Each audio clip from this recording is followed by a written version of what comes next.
Hello दोस्तों, आप लोग कैसे हैं। आज मैं विज्ञान का 30 एमसीक्यू लेकर आई हूँ जो कि बहुत ही महत्वपूर्ण है।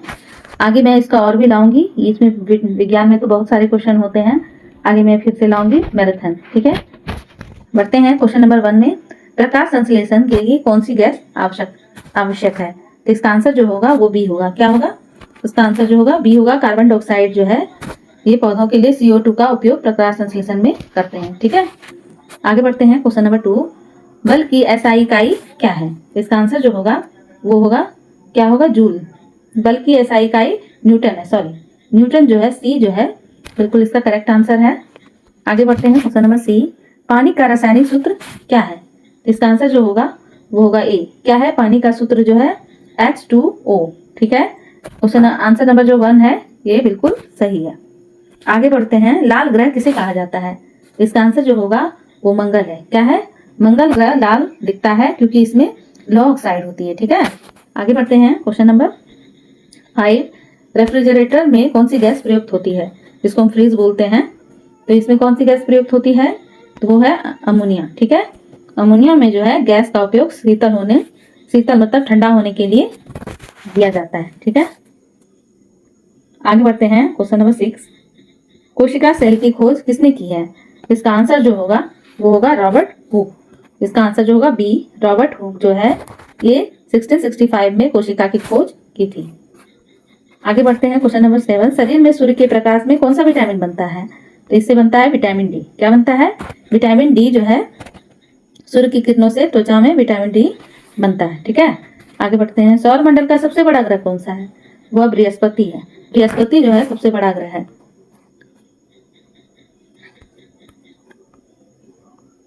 आगे बढ़ते हैं क्वेश्चन नंबर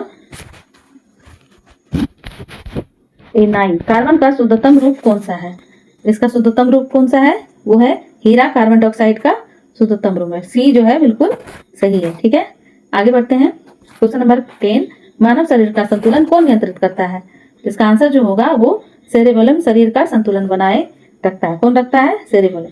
ठीक है, आगे बढ़ते हैं क्वेश्चन नंबर 11। प्रकाश की गति का लगभग कितनी होती है, बताइए।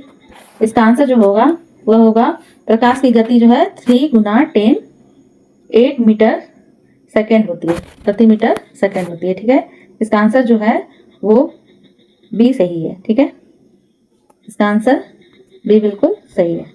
आगे बढ़ते हैं क्वेश्चन नंबर 12। पृथ्वी के वायुमंडल में सबसे अधिक कौन सी गैस है।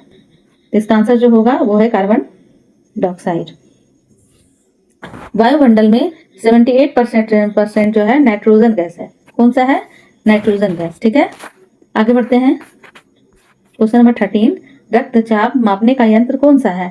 तो उसको क्या बोला जाता है, उसको बोला जाता है रक्तचाप मापने का यंत्र को स्फिग्मोमीटर कहा जाता है। स्फिग्मोमीटर। ठीक है, ये जो है डी इसका आंसर बिल्कुल करेक्ट है। आगे बढ़ते हैं। कौन सी धातु सामान्य ताप पर द्रव लिक्विड होता है।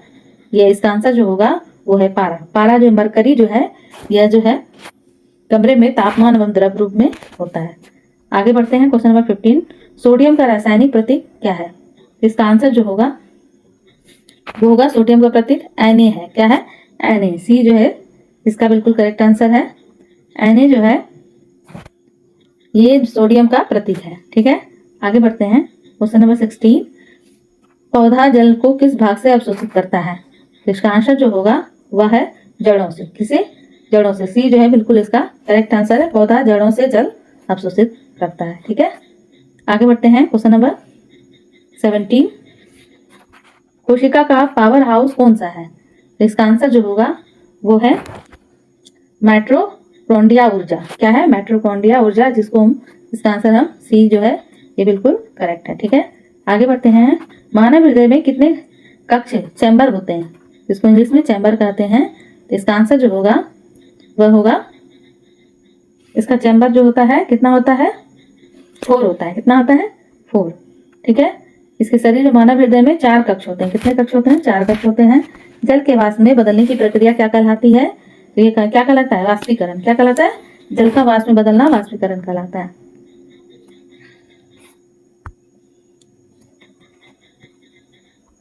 आगे बढ़ते हैं क्वेश्चन नंबर 20। प्राकृतिक रूप से सबसे कठोर पदार्थ कौन सा है।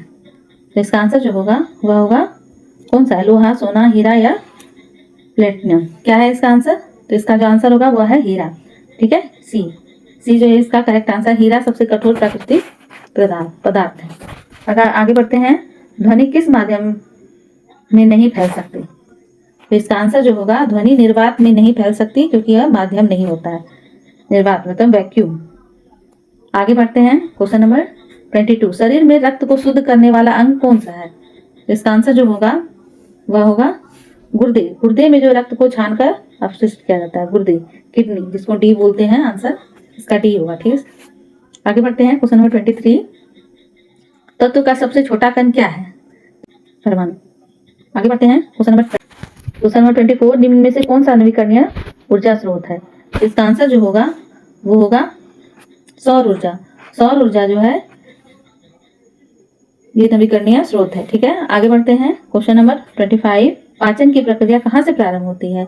इसका आंसर जो होगा वह होगी छोटी आंत या बड़ी आंत, या मुंह या बड़ी आंत, किससे होगी? इसका आंसर जो होगा मुंह। पाचन की शुद्धता मुंह में लार से होती है, मुंह। इसका आंसर जो होगा सी बिल्कुल सही है। 26। पौधे को कोशिका में प्रकाश संश्लेषण कहा जाता है। ये क्लोरोप्लास्ट में क्लोरोफिल द्वारा प्रकाश संश्लेषण होता है। किससे? क्लोरोप्लास्ट से। ठीक है, इसका बी आंसर जो है बिल्कुल करेक्ट है। आगे बढ़ते हैं, क्वेश्चन नंबर 27। जल का क्वथनांक कितना होता है, बॉइलिंग पॉइंट? तो इसका आंसर जो होगा वो होगा 100 सेंटीग्रेड जो है 100 सी होता है। ठीक है, आगे बढ़ते हैं, क्वेश्चन विद्युत तार बनाने में कौन सी धातु प्रयोग होती है?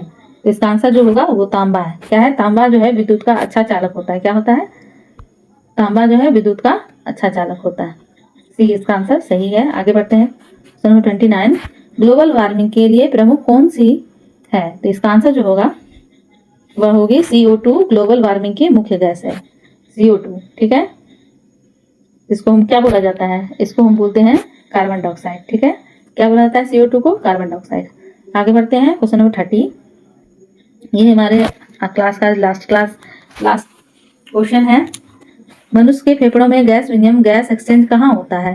तो इसका आंसर जो होगा, इसका आंसर होगा अल्वेलियो। फेफड़ों में गैस विनिमय का स्थान है। कहाँ है ये? एलोवेलियोली जो है, ये जो है मनुष्य के फेफड़ों में गैस विनिमय, गैस एक्सचेंज कहाँ होती है? तो है एल्वियोली में। ठीक है, इसका आंसर जो होगा वो भी बिल्कुल करेक्ट है। कैसा लगा आप लोगों को क्लास?